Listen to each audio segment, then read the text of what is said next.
56岁的综艺天王吴宗宪从电视起家，演艺圈生涯超过20年，更连续拿过3座金钟奖主持人，现在手上有3个节目，但他最近在宣布要跨足网路，当起 YouTuber。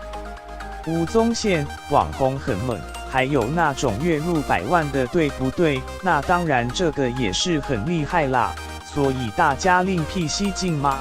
开出一条新的一个好的东西。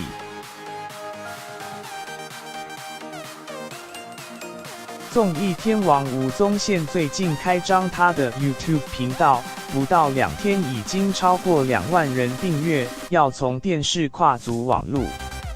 吴宗宪，台湾这个网路结构，我是一直都在里面，所以算是非常清楚。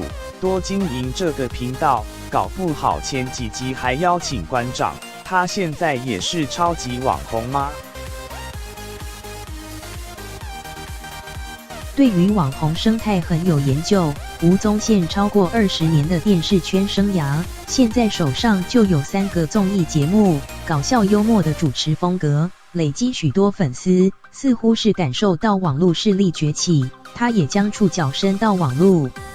吴宗宪存在于共存共荣的概念，大家同在一条船上，而不是一个互相钳制的角度。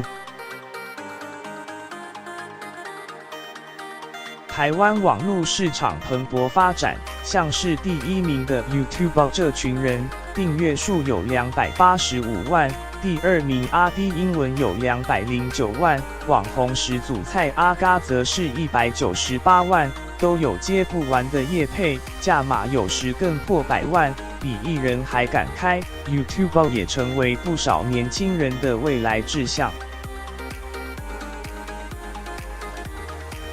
这群人，这个产品超厉害，最强清洁剂，你要东西你要展示，最强清洁，对不起，最强清洁剂。